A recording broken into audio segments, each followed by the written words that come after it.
Okay. All right. Well, good morning, afternoon, evening, everyone. My name is Sarun.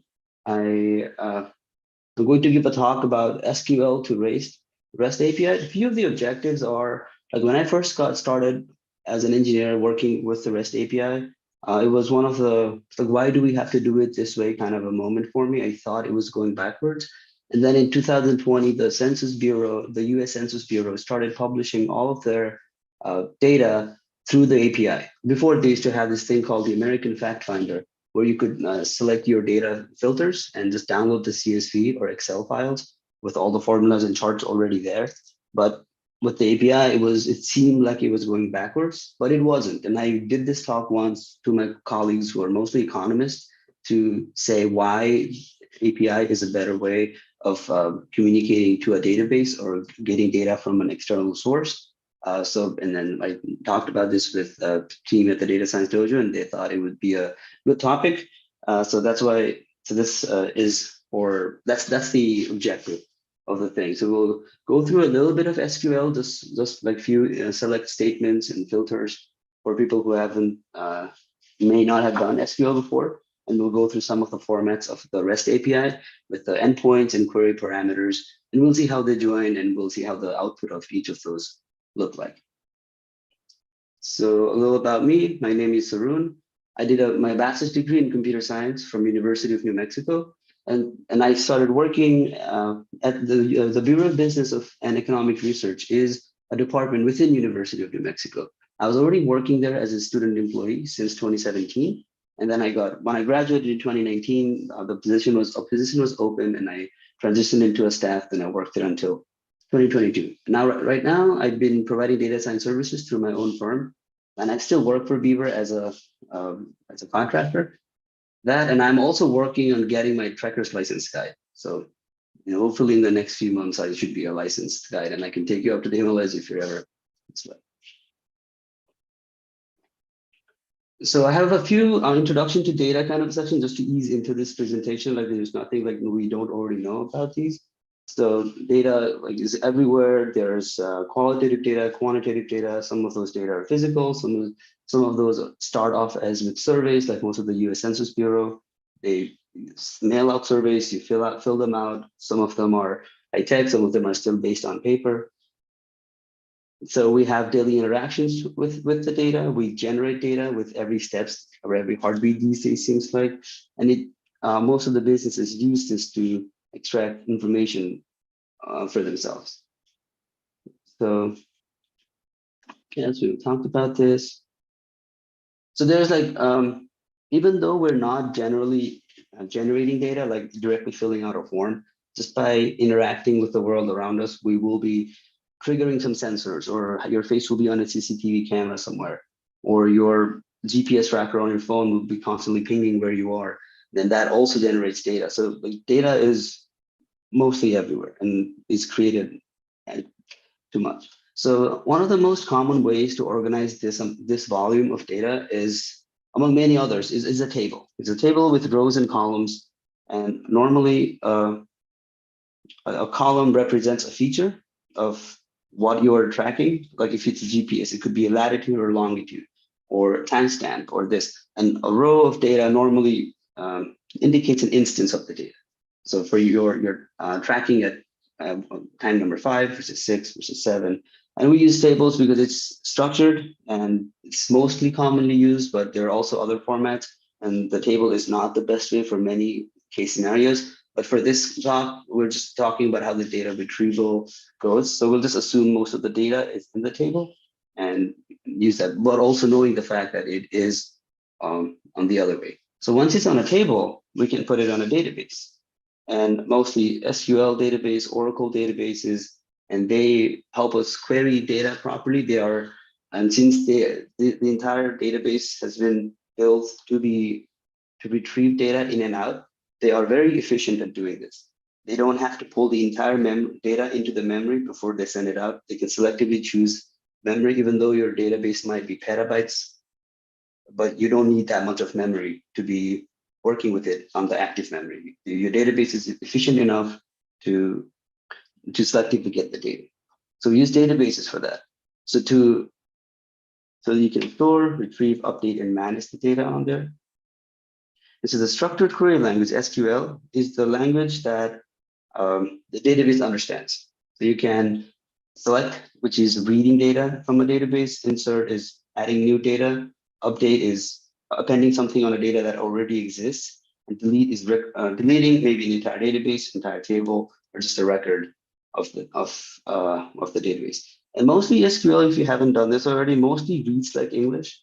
Create users, this name of the table, and you can say what columns, what rows do you want, and this and what types of variable you want. So you just create table users and just once it gets complicated, SQL gets very complicated very quickly. But in the beginning, it's actually pretty easy to understand or read. It mostly reads like English, but once it gets complicated, it gets so these are like the general SQL statements where you can say select everything from users. So star normally means everything, and here it means give me all the columns from this table.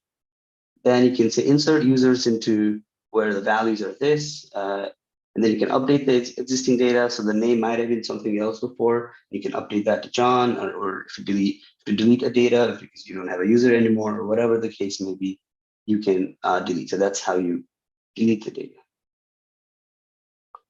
So here, you're selecting everything from users gives you the full table back,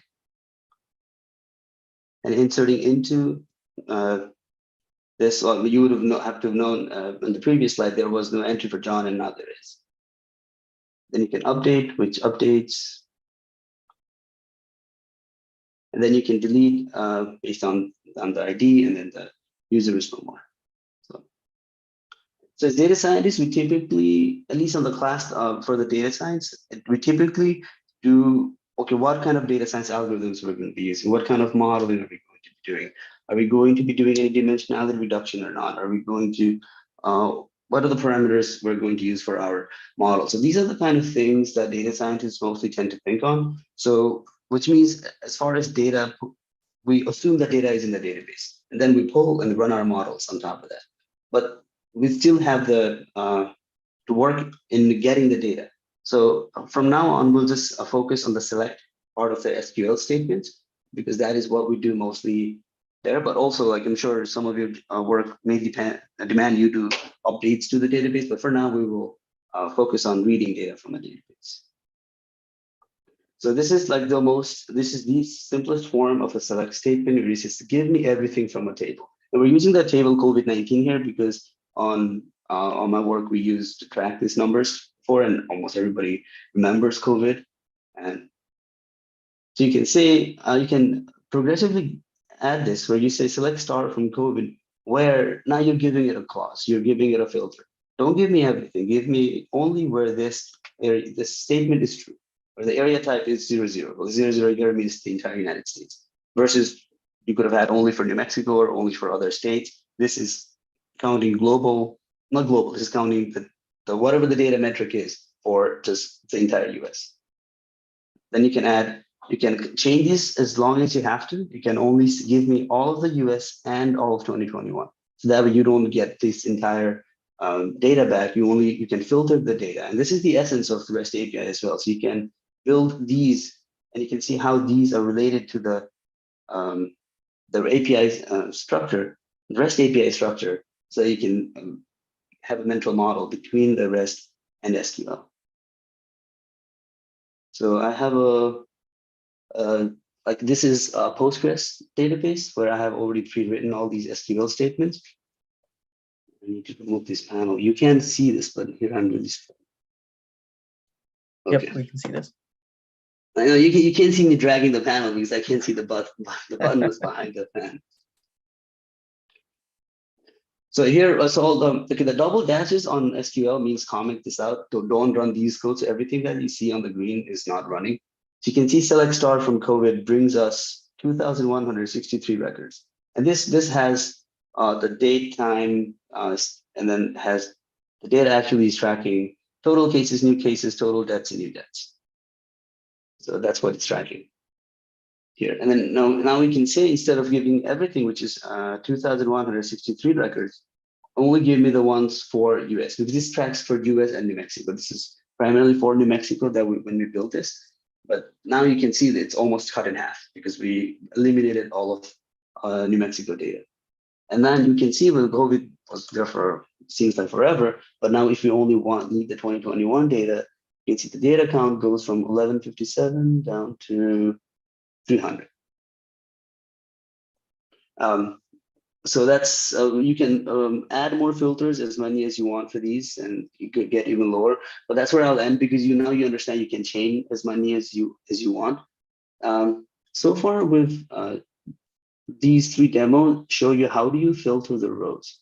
But sometimes you may only need the date and the total cases. These new cases, total deaths, you may not need these numbers for your cases. So you can, instead of saying give me everything, the star, you can say just give me these columns. Now this, whatever you put between the select and the from, here you're specifying the name of the columns. So give me just these columns, and you can also change the row filters too. So you can have, this will give you the same data, the same 319 data, but with much condensed.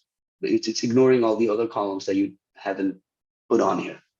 So now these can get as complicated as they have to. Like SQL gets very simple to start, and then it gets very complicated. And if you have an error in the SQL, you might as well start everything from scratch, to be honest. Like I don't enjoy writing complicated SQLs. But as far as retrieving data is concerned, this is like the most of it. Okay, so now we're let me like pause SQL for now. We will connect those two together, and we will just see what an SQL, what a REST API is. The REST API means representational state transfer. Now that doesn't really say anything much, but the actual definition of REST is a very pedantic, to be honest. Like for most cases, it doesn't have to follow all of the restfulness of an API. But let's do it the demo. So normally it's basically a glorified website. When I first started learning this, I was very nervous about how do you learn this. And as I kept understanding, I just realized this is just a glorified website where it just gives you, instead of giving you a web page or giving you a form to fill out or giving you a video, if it's YouTube video, it just gives you a bunch of data. And so I'll show you this, like how so this is basically what an API looks like. You go to a website where you have data, and then that's it. Now, why would anybody ever go back to this when you already had proper row and table formatted SQL? Row and table formatted Excel is, you might ask that question, and many of my colleagues ask it, but trust me, this is better, and I'll get to why. So this is basically an output of a REST API. This. So just as the SQL had the CRUD operation, create, read, update, and delete, this also has its enable list to select, to insert, update, and delete. And also, we're now going to be doing the post, patch, and delete in this talk, which is only going through the retrieval of data. This is mostly about seeing the connection between the REST APIs and the SQL statements. So there's this thing called the query parameters. How select had the filter clauses where it says after where, you could say where area type equals this, period year equals that. You could say these. This is the format of a REST API. You have a base URL. This is some website. This is just a regular website. Then you have a path on that website because maybe the homepage is not serving data. It may be serving something else. So you have some path, and this can be any nested level deep. Then this question mark you see is what separates the query parameters from a regular website path. Once you put the question mark, everything after this is a key value pair. And all of those are separated by the and sign, the ampersand. So, okay. So we'll build a few queries from there. So we're back to SQL. And this is like a bare bones or a backbone of a SQL statement. And here we can see this is like just a website. This is the website, and we're going through the path where the data is being served. Then you can see after you have the question mark, then you can see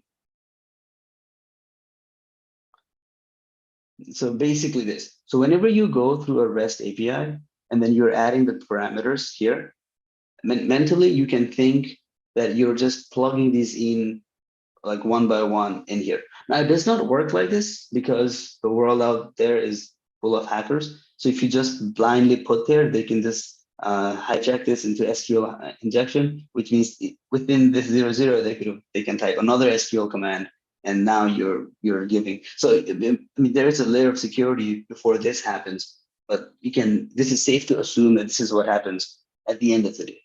But don't. It's not also that simple because of many security reasons. You wouldn't just plug it in like that. But it's also safe to have a model. Okay. So there's another demo for. So this Postman, this application Postman is where you look at all of the. If you're working with REST API, this is a very good. So all this does is instead of me having to type all of those, I can just check these boxes. It's going to type those up here, and if I say send, it's going to format the thing properly, and it has a history of all the API call I've made. But you can do this from a browser as well, like I showed in the previous one. So here I'll just do the same thing that I did for the SQL statement. We'll talk about the metadata later, but for now you can see. Now we can just go by the line number as a proxy. Get 34,000. Then you can say this is right now saying COVID-19, which means give me everything from this table. And you can add this new filter on it, say send. Now it's giving us new data with the line number of 18,000. So practically that, like how it was previously too. Then you can say here, go down 5,000. And then also how I showed you the variable count. I'm not filtering through the columns. Instead of saying star, adding all the name of the variables, here you'd have to say the columns you wanted, and you would get it back. Now here it also gives back all of these because I wrote this API in a way that my charts and graphs would work. And I'll show you those later as well. So I needed these numbers no matter what happened. So, but if you can see when the variables is not checked, you also get the new cases, total deaths, and new deaths. You get 3 extra data points. But if you say, I just want this data point and none of the other ones, here you get just the stat and nothing else. So here you can already see a discrepancy between, here I'd said, like this maps 1 to 1, but it really didn't. Even though you said variables, I just need total cases, we did get the 4 or 5 other keys. So that's also one of the advantages of the REST API is the author can dictate what are the mandatory data that needs to be sent, and what are the mandatory checks that needs to be sent, what are the mandatory pre-processing or post-processing that could be done. So this is basically just an initial layer of understanding, but this can get very complicated very quickly. Okay, so the query parameters, like we saw the query parameters being used as a filter, but we can also use this for many other things. It's actually up to the author of the REST API to define what the parameter does. Here you can, if you're writing a search engine algorithm, then you would just have the query as a chatbot. This would be the query that your server would analyze and make an entire model out of, then send you the response. Here you could use something to just sort it as an ascending or descending order. You can define a sort order. Then how would you know to put price and underscore and ASC and not ASC underscore price and this? And so you really wouldn't. You would have to read the documentation that the author provides.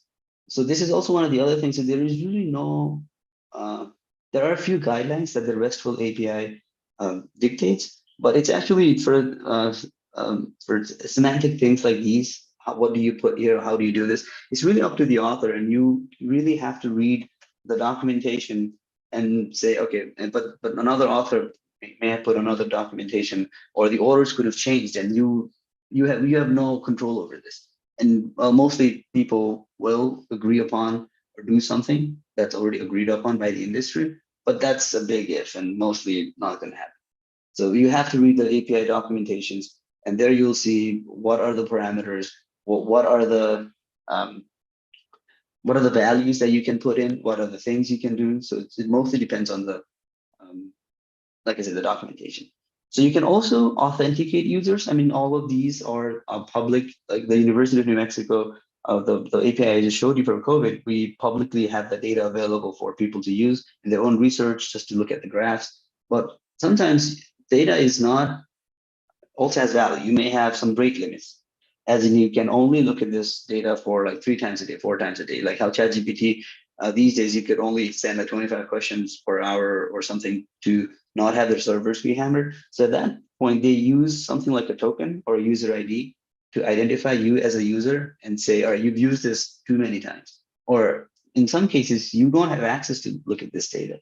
So if it's a confidential data with if confidence data or some data with only few access, role-based access data, you may not have access to see that. And this is a query parameter also is used to authenticate yourself. Okay, so I think this is like just where I talk a lot, and I think I can open up to questions now. So this is, why are we using REST API? Why are we not using like before, in the case of my colleagues, we were already getting Excel data from the US Census Bureau, and then we ended up getting something like that. And why is that? Is once you have in a REST API format, now this is just another website that I can go to, which means I can now write a script that pulls this data every 6 o'clock in the morning, and then I will never have to touch that again. So one of the main advantages is automation. You can automate most of your work, and if you do it that way, because it seems like it's going backwards, but it's not, because REST API is not meant for humans to read. It's meant for other machines to read. So the customers for this REST API is not a person reading through all of this. Like, this is a bit ridiculous to be reading through this. It's for another system or your Python script or a charting algorithm or something that is going to download this data, do something else, and then we as users will be looking at the finished model or build a model off of it, or look at the graphs that is being built after this. So mostly right now we only talked about CSV and table structured data, but if you notice, this is a JSON format. I use those interchangeably because they're both easy to convert in any programming language. But with the RESTful API system, you are not limited to just tables. You can have images come as a RESTful. It's just a website giving you data. So you can be a stream of data. You can subscribe to like real-time sensors. If you have some sensors installed somewhere, the sensors can constantly be pushing data. Like, you can subscribe to that sensor, and you can get real-time stream of data, and then have real-time charts and analytics based off of it. You can have security and access control, like down to the granular level. You can say, like in the previous one, even within the same table, some person may have access to look at one column but not the other one. You can do this fine level of access control on the REST API. If you had an Excel file you were downloading, you in a way would probably be giving the entire file with all the formulas associated with it. And that necessarily is not everybody has access or needs to know all these. So also there is programmatic manipulation of transfer. So right now we only looked at the select statement to just read data out of one database. But if you needed COVID number cases and hospitalization numbers, and you may have another table with hospitals, then you can combine those data within the REST API and say, give me table and this. And now the author of the REST API would have to integrate that and we have to build it. But it is not out of the question. You can combine data from 2 different databases and even do math on it at, say, like hospital rates per patients or something like that, even before you get the data. So that way the server is doing most of the heavy lifting and not you on the end user side. So one of the other things is also you can cache this. So if somebody has already pulled this data exactly, then you can cache it, and the next subsequent data is very fast. Like we did that at Beaver. We put all of the API responses on a cache, on the Redis cache, and 24 hours, and we just sent that because the data is not frequently changing. That you may be able to do that in some business cases, not in other ones. So some of the examples I can show you would be the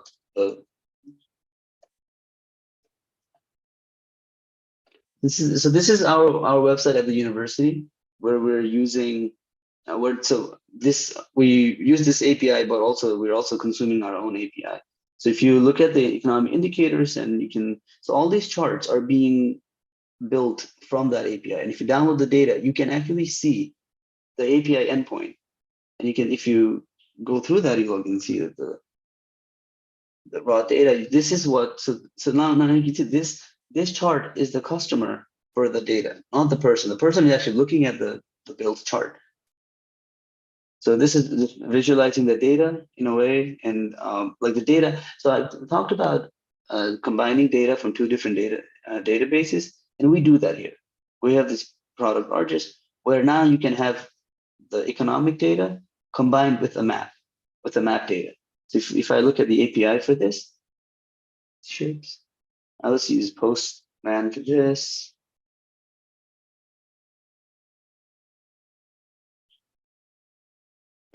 So here you can see that it's sending the coordinates, the list of coordinates that is necessary to build the outline of New Mexico.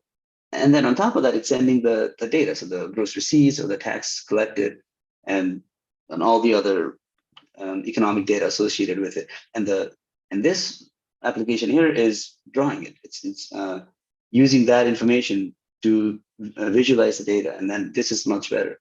If you go down to the county level, and it's drawing each counties in New Mexico, and you can actually now click on the metric, and it will draw the intensity of the metric across the counties. So based on the API, so the API is very, how do I say this? Agnostic to what you do with it. It's an independent form of data. You can use this data with your Python to make a data model out of it. I use TypeScript and D3 to visualize this data. You could use this to download it as a save file and use ArcGIS or QGIS or other geographical mapping systems to do your own analysis with it. So so REST API is very agnostic. That's also one of the other things why REST became so popular is you don't need to know what programming language I used to write this. I could have written this in Java or JavaScript or Python. As far as you are concerned, you go to a URL, you get data on a predetermined format, a JSON or CSV, which is agreed upon in the industry. Every programming language has some library that can parse a JSON or a CSV. And then now you get this, and then you can use your own programming language. So also with the microservices, where the industry trend was like every single aspect of a software has to be contained as its own independent software, and they talk to one another with this kind of REST API. And if you were in a company where you're doing data visualizations versus data science, on a website, JavaScript and TypeScript is the only language you can use, and you have to use those. But you may want to use Python to do your data modeling.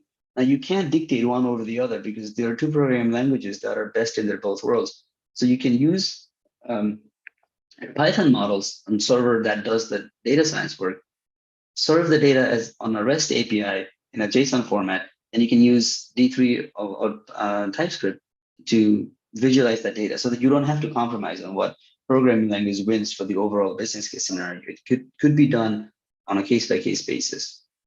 So given all these advantages, so that's why I was so stoked when Census Bureau got away with Fact Finder and started serving data like this. But because my colleagues didn't know couldn't see had no experience with writing scripts for this, they couldn't. But now I think slowly people are starting to appreciate it. And after listening through these, you could also appreciate that it's not going a few steps backward, it is actually going forward. And just that we are not the customers for REST API. It's one machine talking to another machine, and somebody sees this in the middle and says, what is this? But it's not meant to be seen ever. So do you have any questions?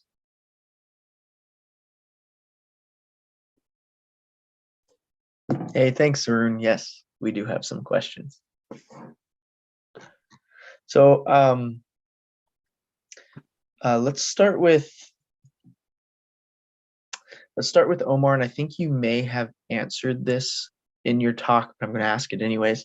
What is the Okay. application you use to access and modify your API? Access and modify. Well, I wrote those in TypeScript. So I just open VS Code. I make some changes on the code and push it. If that answers the question. But that's that we wrote it at the university. We wrote that API endpoint so that we do. We can. I'm sure there are some other managed API services where you don't have to write everything from scratch, but we wanted to be able to control and add this with the charts, add this with the maps, and we had many. At that point, it actually seemed easier to write it than use something else, and we also appreciated the control you get from writing everything from scratch and also responsibility. So we did it that way. The language is TypeScript. I use TypeScript even on the API side. Okay, sounds good. And then can you tell us a little bit about and I hope you're knowledgeable about it first, but can you tell us a little bit about the difference between the REST API and Fast API? Fast API, I don't know. I know a little bit about the GraphQL to give you so REST API is also it's not like the end all be all. So it is just one step above of what do you call it?